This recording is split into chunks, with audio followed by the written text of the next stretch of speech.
Olá, seja muito bem-vinda, seja muito bem-vinda aqui a mais um simulado.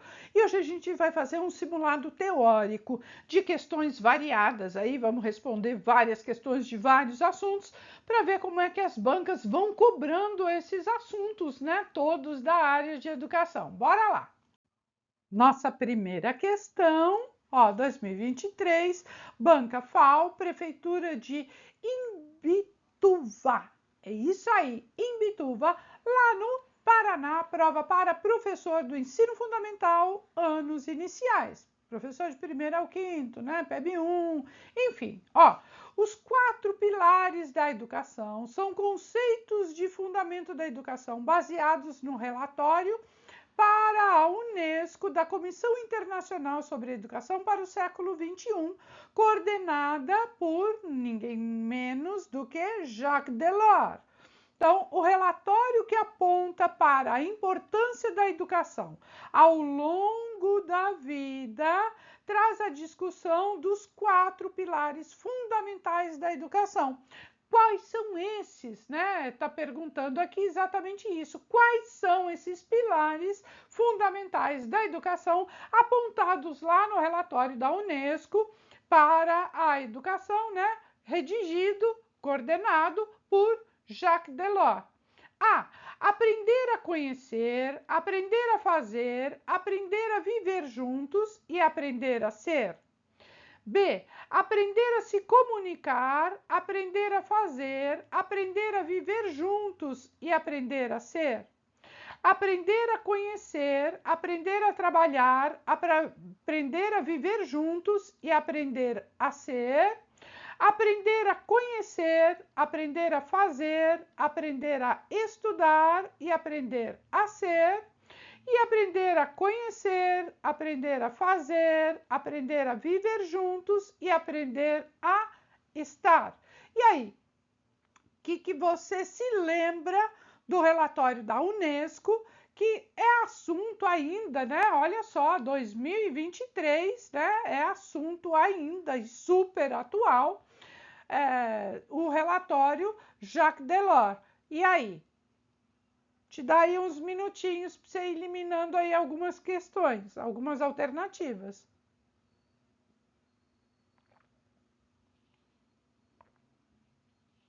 Podemos? Bom, vamos lá.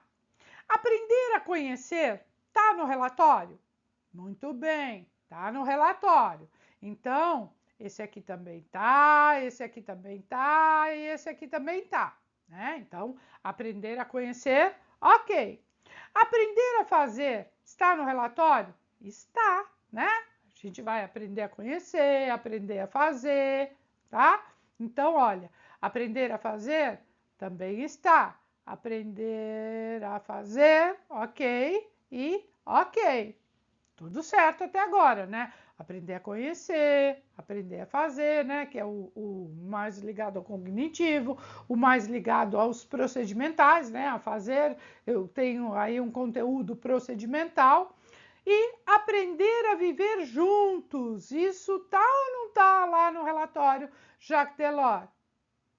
Sim, está. Viver juntos, né? Então, a viver juntos, ok.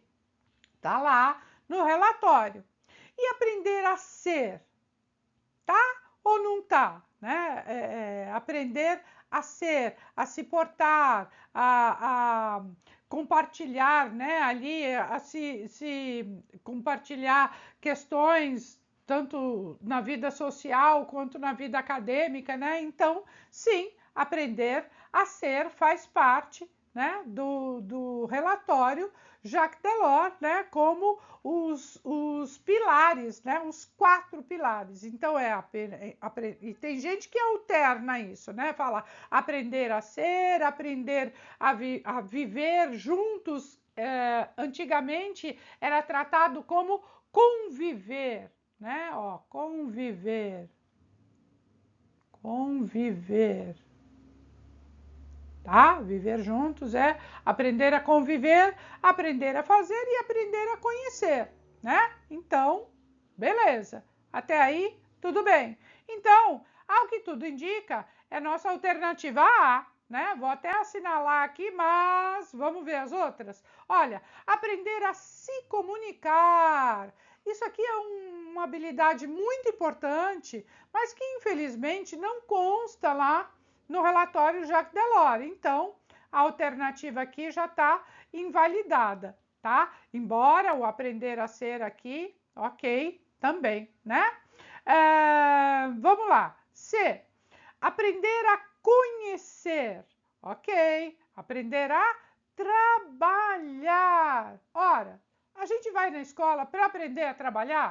A menos que seja uma escola profissionalizante, né? Mas pensando aí na educação e educação básica que a Unesco propõe, não é aprender a trabalhar, né? Aprender a viver juntos, ok. Aprender a conhecer, ok.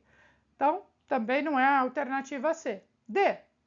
Aprender a conhecer, ok. Aprender a fazer, ok.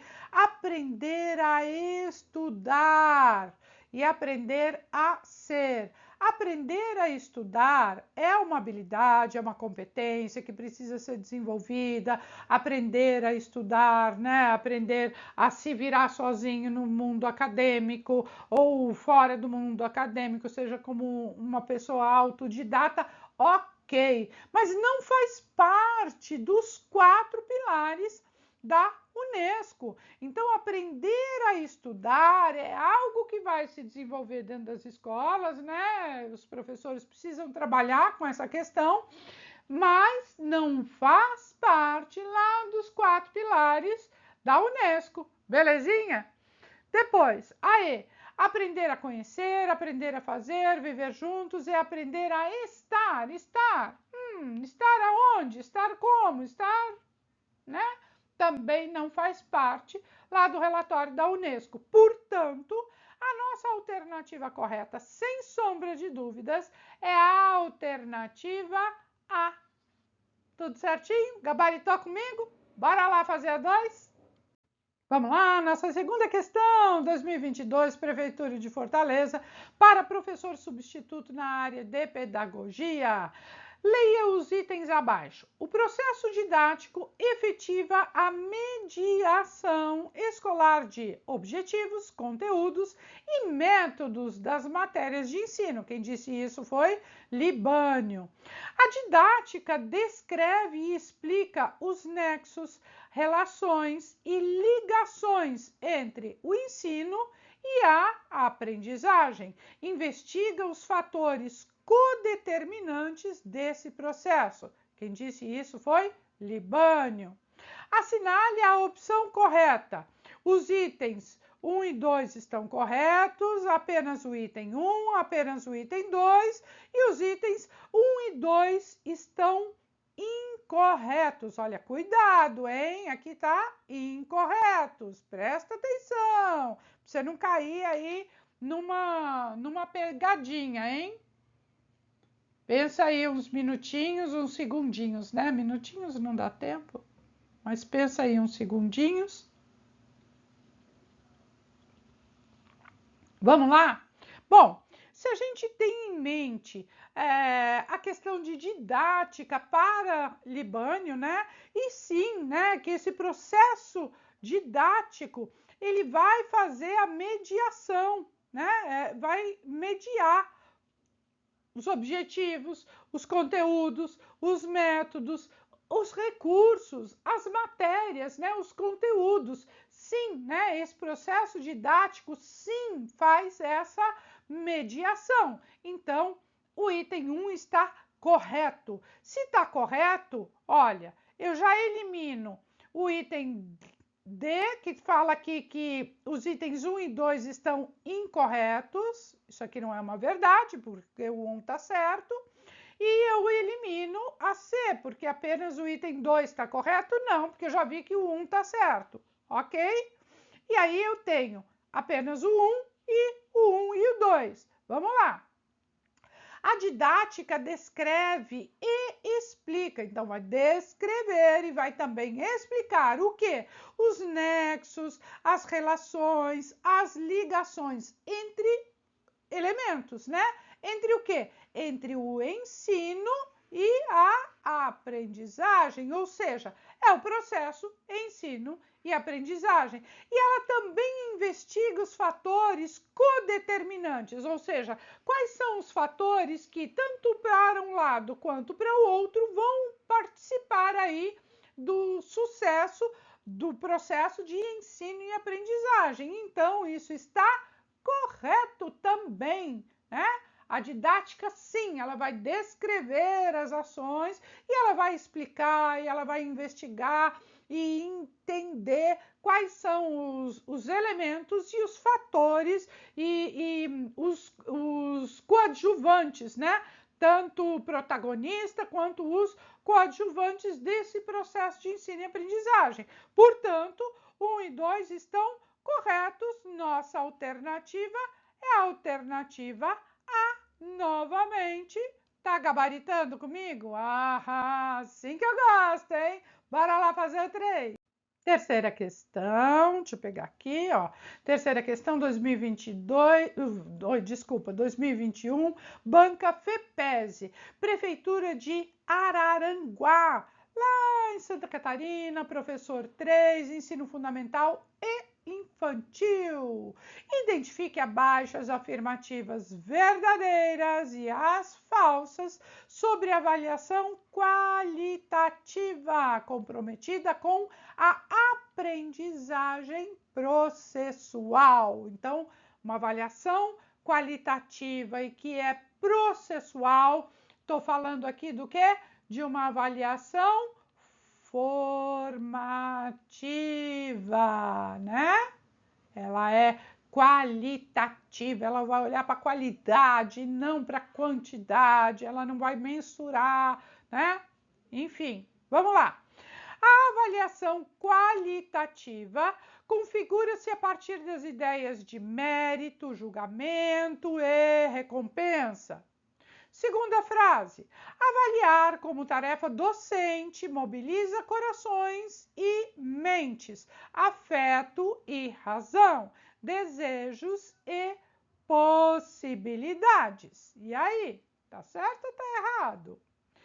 Avaliar é uma tarefa que dá identidade ao professor e determina continuidades e também rupturas. Certo ou errado? E a última frase, para avaliar com qualidade, tornam-se necessários instrumentos de simples manuseio que permitam a apreensão objetiva e neutra do conhecimento. E aí, o que você julga de falso e verdadeiro? Tudo bem? Podemos ir? Vamos lá? Tá fácil essa, né? Ó, avaliação qualitativa, aquela que está pensando na qualidade, é a partir das ideias de mérito, a partir só de julgamento, e recompensa, entendendo aqui a avaliação como punitiva, né? Julgando pura e simplesmente e a partir só do mérito, ou seja, a pessoa que se virou para conseguir. Não, isto não é uma avaliação qualitativa, porque quando eu estou pensando numa avaliação qualitativa, eu estou pensando verdadeiramente na qualidade, não só da avaliação, mas do processo. Portanto, a nossa primeira frase está falsa. Bom, se é falsa, olha só, eu já elimino o A e eu já elimino o B, que são duas alternativas que começam com verdadeiro. Então, eu já sei que a primeira é falsa, então, bora lá ver as outras. Avaliar como tarefa docente mobiliza corações e mentes, quer dizer, você vai pelo afetivo, mas também pelo racional? Sim. Você vai pelo afeto e pela razão? Sim. Você vai pelos desejos e também pelas possibilidades? Sim. Lembra aí nas aulas de avaliação, nos vídeos que eu trato de avaliação, que a gente coloca a avaliação nessa condição, né? A avaliação permeia o ser humano, então ela vai passar sim, tanto pelo racional quanto pelo emocional. Então, a segunda frase está correta, é verdadeira, tá? Então, eu já elimino também, ó, a nossa alternativa E, ok? E aí eu tenho a D e a C. E na D, o que difere é a última frase. Aqui é falso e aqui é verdadeiro. Então, para matar a questão na hora da prova, eu vou direto aí para quê? Para a última alternativa. Eu não preciso nem, para a última assertiva, eu não preciso nem ler todas, tá? Lembra que na hora da prova você tem que ganhar tempo, né? Então, vamos lá. Para a última aqui, ó, vamos ver essa.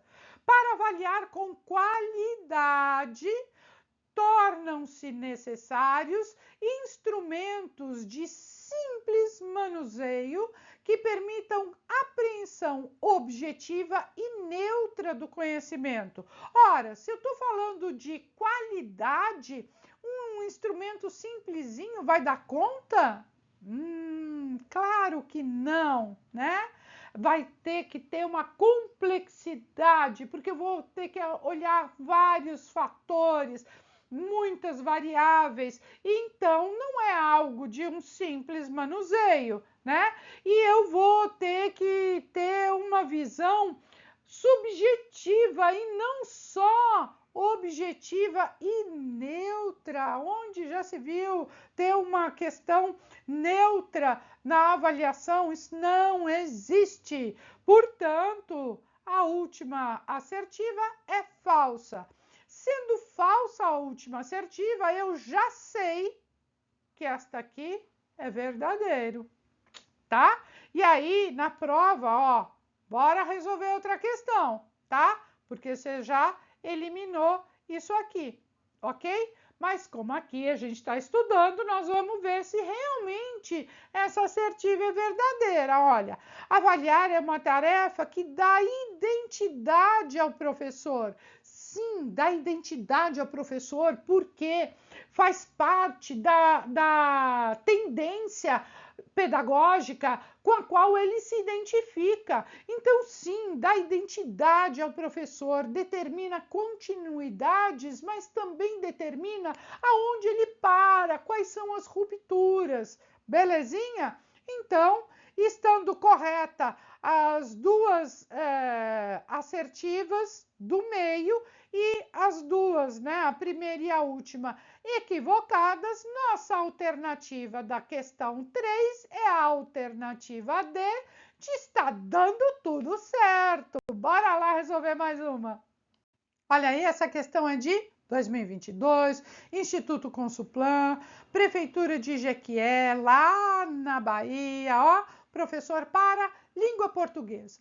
O processo de ensino se caracteriza pela combinação de atividades do professor e dos estudantes. Beleza, né? Professor e estudantes fazem parte do processo ensino e aprendizagem.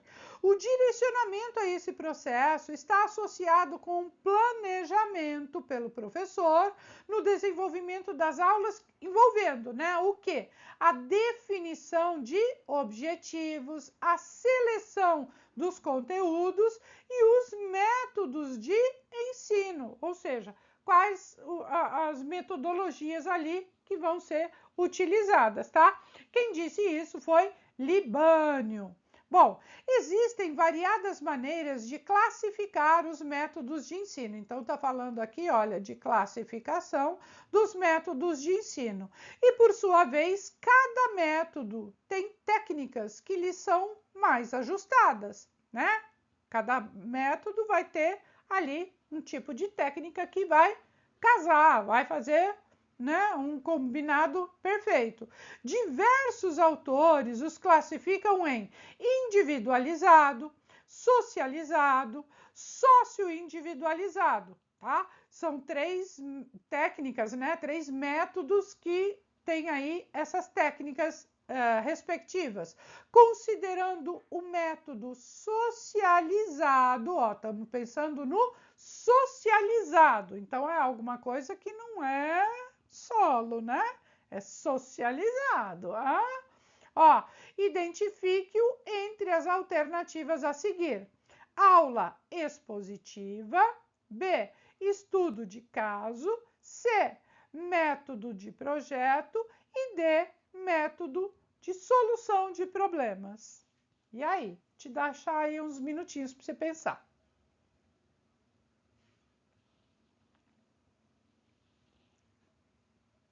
Tudo bem? Podemos ir?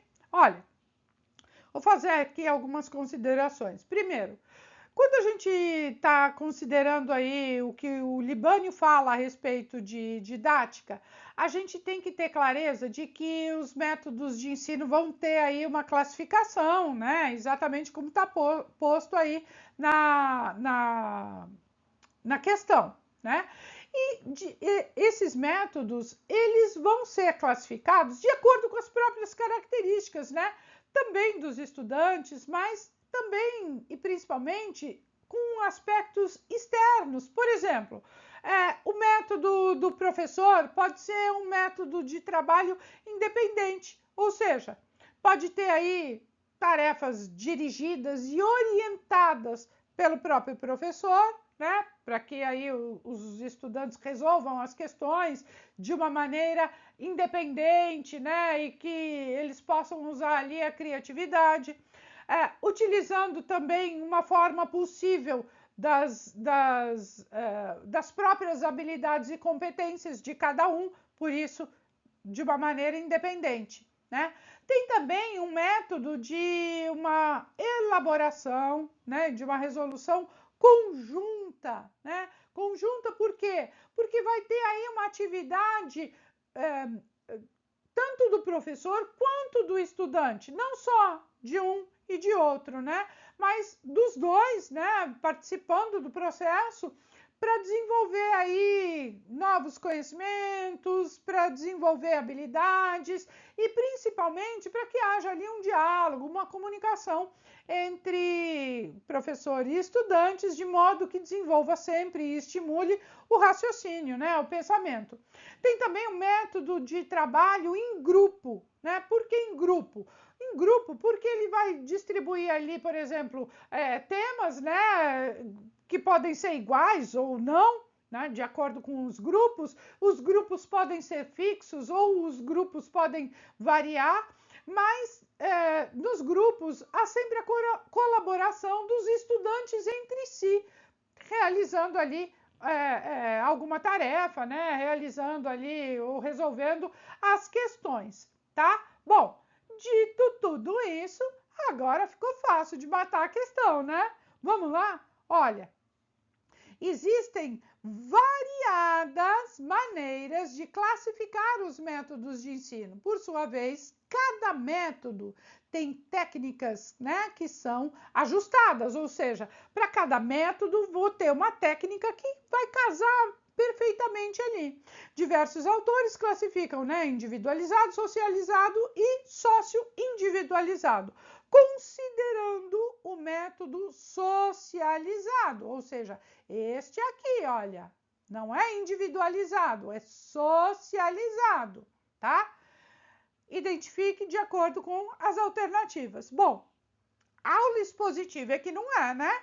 Porque uma aula expositiva, eu não estou socializando nada com ninguém, tá? Eu não estou socializando nada com ninguém. Numa aula expositiva, o professor chega e expõe alguma coisa, ele não vai socializar nada com ninguém. Ele está simplesmente expondo um assunto, uma temática, um conteúdo.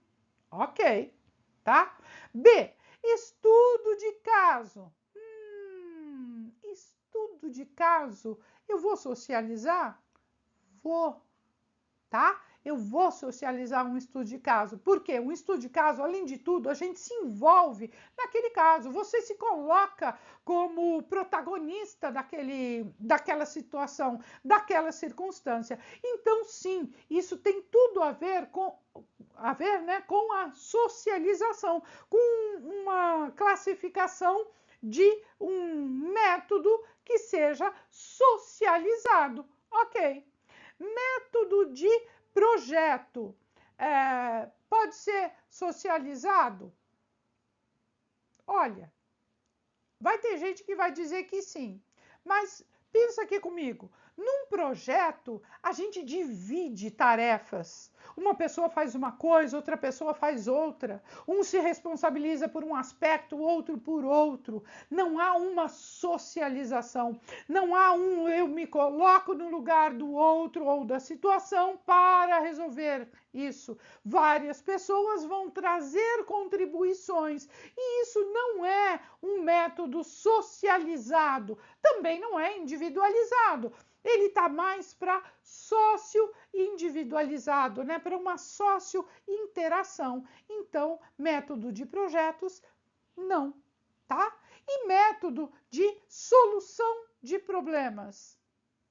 Igualmente não, né? Porque esse aqui, solução de problemas, cada um que resolve o seu, tá? Se cada um resolver o seu, sabe, lembra aquele negócio? Ema, cada um com seus problemas? É bem isso. Cada um vai resolver o seu problema. Então, é individualizado. Portanto, um método socializado só pode ser um estudo de caso. E você que gabaritou comigo a alternativa B, tá mandando muito bem. Bora lá resolver mais. Nossa questão de número 5, 2022, Banca Consulplan, Prefeitura de Juiz de Fora, lá em Minas Gerais, professor Regente. Vamos lá, olha, analise as situações hipotéticas a seguir, ou seja, tudo imaginado, né? Nada daquilo que acontece na escola. Vamos lá, colégio alternativo. Tá? Então, está definindo aqui o colégio alternativo. Baseia-se na concepção de ensino em que o conhecimento é resultado direto da experiência. Tá? Então, está relacionando conhecimento com experiência. Tá? Escola, decolar. Fundamenta-se em uma educação que ultrapassa a formação dos conceitos, ou seja, vai além simplesmente de fornecer conceito, levando o aluno a refletir sobre o seu papel, olha, vai refletir sobre o seu papel aonde? Na sociedade, né? Dentro da sala de aula, para que ele possa, nessa relação teórica e prática, né? Relacionando aí a teoria com a prática, encontrar novas maneiras de atuar e no seu contexto, né? No contexto em que ele vive, ok? 3. Colégio dinâmico. Norteia-se nas relações interpessoais e no crescimento que delas resulta, né? Centrado no desenvolvimento do que? Da personalidade do indivíduo, em seus processos de construção e organização pessoal da realidade, em sua capacidade de atuar como uma pessoa integrada, ok? E por fim, a escola do futuro. O professor lança desafios para que o aluno passe por um processo de construção de conhecimento, no qual a assimilação de novas informações leve a uma reorganização interna, né, das informações anteriormente assimiladas, alterando suas estruturas de raciocínio, envolvendo desequilíbrios e novos reequilíbrios, né? Novas equilibrações em patamares cada vez mais avançados. Bom, as concepções de ensino correspondentes, respectivamente, de cada situação hipotética são, então, olha, tradicional, interacionista, humanista, empirista, cognitivista, tradicional, histórico-crítica, interacionista, comportamentalista, histórico-crítica, humanista, cognitivista, histórico-crítica, cognitivista, progressista, comportamentalista, humanista, socio-interacionista, tradicional e comportamentalista. E aí, como é que você vai resolver essa questão? Te dá aí uns segundinhos. Hoje, nessa questão aqui, vou te dar um pouquinho mais pra você pensar aí, considerar. Vamos lembrar um pouquinho cada conceito? Vamos lá? Bom, quando a gente está falando do comportamentalista, né? A gente está falando do quê? De uma descoberta, né? De algo que o indivíduo faz, né? Que o estudante faz, o que foi descoberto, né? Agora, se foi descoberto, é porque já estava na realidade, já existia. Então, um comportamentalista, ele vai entender aí, né, essa tendência comportamentalista, vai entender e considerar essa experiência, né, e essa vivência sempre pautado no conhecimento. Então, o conhecimento é o resultado do que se vive, do que está no mundo. Então, isso aí é o quê? Esse comportamentalista é o quê? Perfeitamente! Tá logo aqui no colégio alternativo. Este aqui é comportamentalista, tá? Ó, comportamentalista. Ok? Bom, se eu sei que o colégio alternativo é comportamentalista, eu já vou eliminar aqui algumas. Ó, eu vou eliminar a A, que começou com tradicional, eu vou eliminar a B, que fala do cognitivista, eu vou manter a C, eu vou eliminar a histórico-crítica e eu vou eliminar a humanista. Então, de cara, só matando uma proposição, né, uma assertiva, eu já sei que a alternativa correta é a alternativa C. E aí, eu já posso correr para o abraço e resolver minha vida em outras questões lá na prova. Mas, como a gente está aqui estudando e vendo outras questões, vamos lá, né? Quando a gente fala da histórico-crítica, né? Vamos aqui pegar pelo segundo, histórico-crítica dos conteúdos. Está falando que é a escola decolar, que ela fundamenta-se numa educação que, olha só, gente, ela ultrapassa os conceitos, ela vai além de ser conteudista, né? Então, ela vai levar o aluno a quê? A pensar no seu papel na sociedade, dentro da sociedade. Ele vai considerar a transformação desse estudante para que ele transforme a sociedade. Então, ele está alinhando aí teoria e prática. Ele está pensando na realidade vivida, né? É histórico-crítica dos conteúdos. Então, a escola decolar é sim a histórico, ó, histórico, crítica dos conteúdos, certo? Ó, dos conteúdos. Então, tá corroborando aqui, né? Ó, agora, terceiro, humanista, né?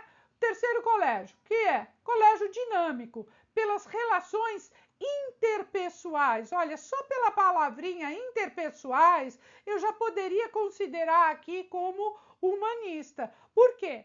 Porque ela vai dar ênfase, né, e colocar o holofote no estudante.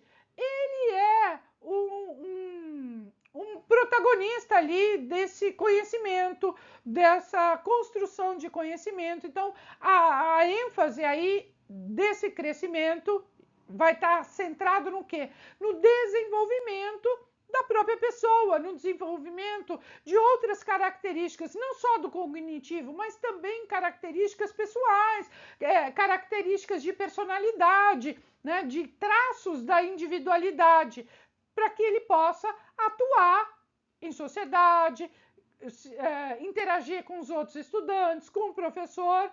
E o professor, ele não vai só ser um transmissor de conhecimento, né? Um transmissor de conteúdo. Ele vai auxiliar, ele vai ser um facilitador desse processo de aprendizagem que o protagonismo está com o estudante, ok? Então, o colégio dinâmico é sim, tem como característica, né, a vertente humanista, tá? Porque está pensando né, no processo de construção, ó, e de organização pessoal da realidade, né, da sua capacidade, da sua personalidade ser possível atuar ali em sociedade, tá? E a escola do futuro, né, aonde o professor coloca aí como um desafio para que o estudante passe por esse processo, olha só, ele passe pelo processo de construção do conhecimento, né? Que leve a novas informações. Para quê? Para reorganizar. Então, é para que haja aí uma construção contínua, que o estudante saia de um estado de um desenvolvimento X, né, para um desenvolvimento X mais complexo, né, de uma complexidade maior, que vai caracterizar por novas estruturas que não tinham antes na formação da pessoa, né? Então, ele vai estabelecer aí outras estruturas novas, originais, em cima de outras que não davam conta. Então, sim, cada vez de uma forma, né, cada vez mais avançada. Então, aqui sim é a vertente cognitivista, ó, cognitivista, que nada mais é do que o construtivismo que as pessoas atribuem, né, dessa forma ao Piaget, né, que é a teoria cognitivista. Belezinha? Tudo certo aí? Bom, nossa alternativa da última questão, a alternativa C de tá dando tudo certo. Vamos ficando por aqui. Vou deixar meu beijo para você que me acompanhou até o final. Não esquece de deixar o seu like, o seu joinha e colocar aqui também nos comentários aquilo que você quer ver aqui no canal, que a gente cuida de fazer um vídeo com todo carinho para você. Beijo grande e até o próximo vídeo.